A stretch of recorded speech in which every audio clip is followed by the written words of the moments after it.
Pa gde joj je glava? Sve samo noge, sise i guzice, gde joj je glava?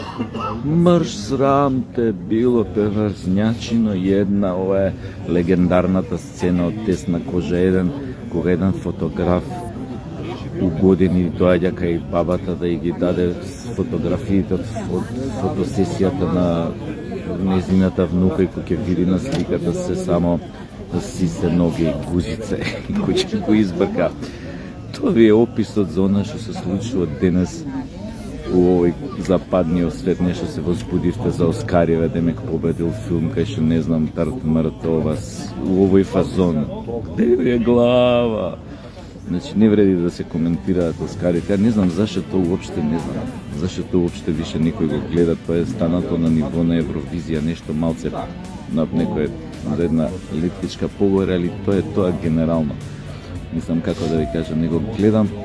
У ист фазон се овие СДС, гледам активни на терен, млада енергија, млади дечки донеле, па нешто по штабови, па средба со членовиве, па нешто тамо, демек пишуваат атмосфера на високо ниво, расположението се кренава како ќе фрлиш поглед унутра, вака од надвор, кој ќе видиш како седат. Свесен си дека си бил и на повесели погреби, али нема везе, битно е луѓево да се лажат дека нешто прават, дека се у нагорна линија, нагорна путања,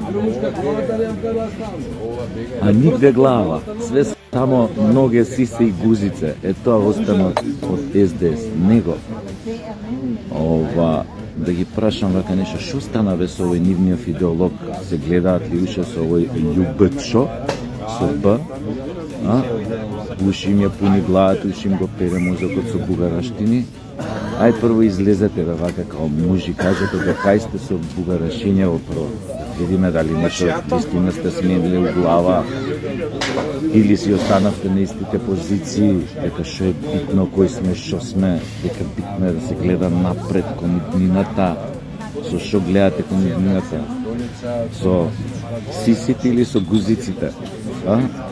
Мислам како да ви кажам, исто гледав еден наш на некоја телевизија, збореше за како Европската унија, членките на Европската унија биле воено понадмоќни од Русија и дека кога би дошло до војна меѓу ЕУ и Русија, дека она што Русија можела да го произведе како оружје за 15 години, Европската унија, кога би се ставила економијата во воен погон, би го произвела за 1 година.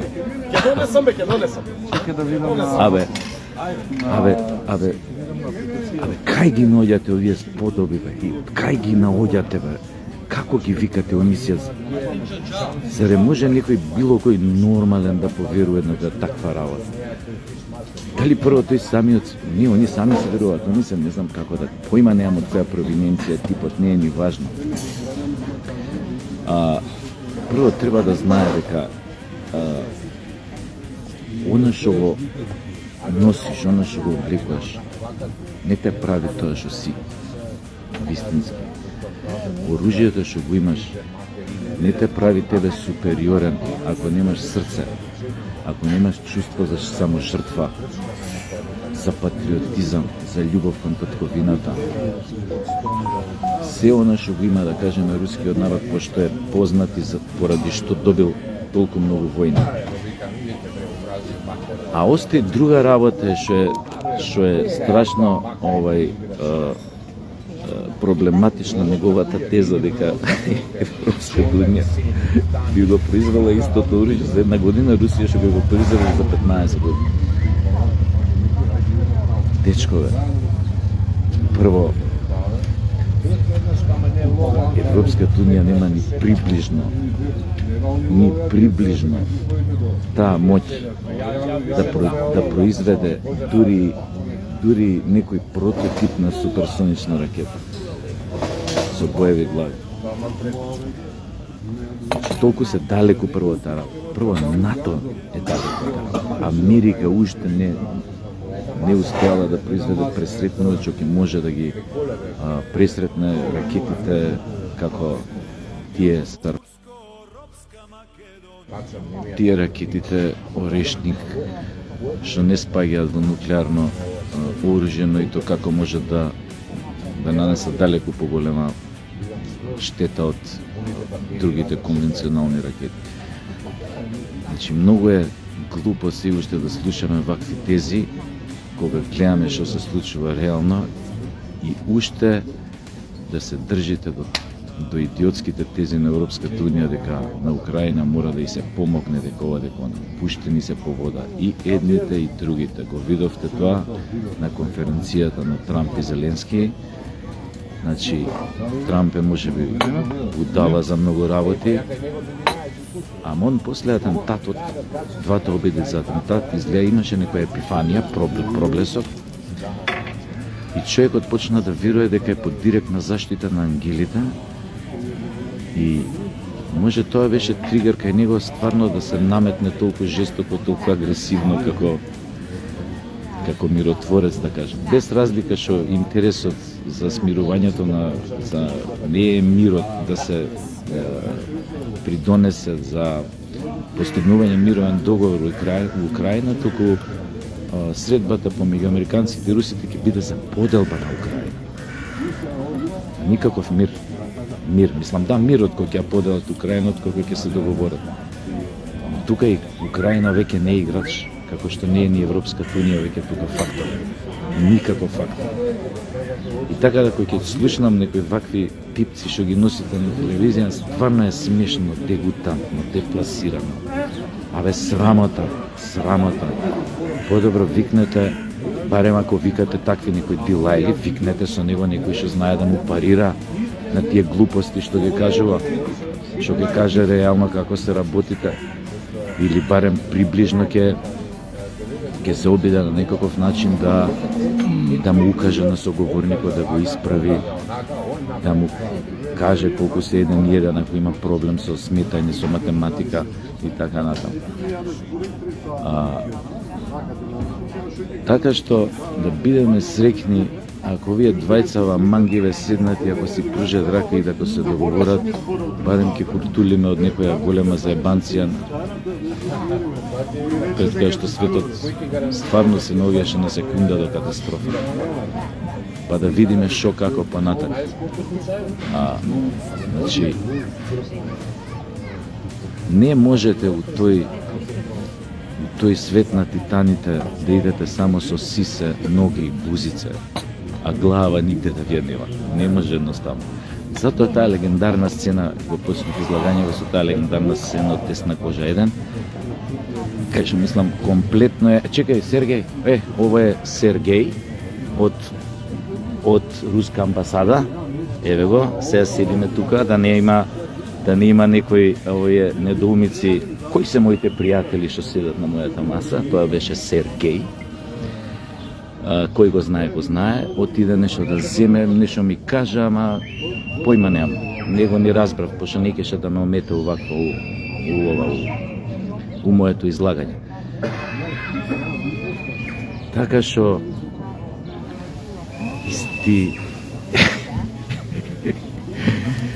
абе како е скалав да сте правени ова. Ој СДС, тие сите околу нив сателитчињата, ова. Па где вам е глава? Без глава нишо. Која ќе ја загубите, џабе после муабети. Али многу позебано што пред да загубите главата, го загубивте достоинството. И не знам зашто уште се држите до тие наративи глупави кои што више не функционираат. Мирете се. Ова се раѓа еден сосема нов свет.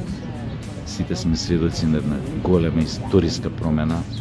Ја би рекол дури, нема да претерам да кажам цивилизацијска, но голема прераспределба на моќта. Ова што сега се случува во светот, ако успеат да истираат работева до крај Путин и Трамп, може да биде вовед во некои помирни, попросперитетни декади на цивилизацијата. Ама ако некој тоа го спречи, што е се големи можностите дека може да го спречи. Оти знаете како викале старите Арапи, тоа биле едни многу мудри луѓе. Имаше еден филозоф Ал-Газалис се вика, арапски, јас ќе го кажам. Викаше вака: ако едно нешто се случи еднаш, не значи дека ќе се случи втор пат, ова за све важи. Но ако се случи втор пат, бидете сигурни дека ќе се случи и трет пат. Многу опасна ситуација во моментот американскиот председател после потезите што ги презема радикални, би рекол длабински, се фати во костец во борба со многу моćни елити структури. Веќе имаше во последниве години една-два обиди за атентат. Затоа највише мислев кога ја кажав оваа арапска крилатица која што често е едно употребувана филозофот од не знам кој век тамо, Ал-Газали. Да видиме. Оти, за жал, американците имаат лоша навика да си ги убиваат своите председатели. Се гледаме.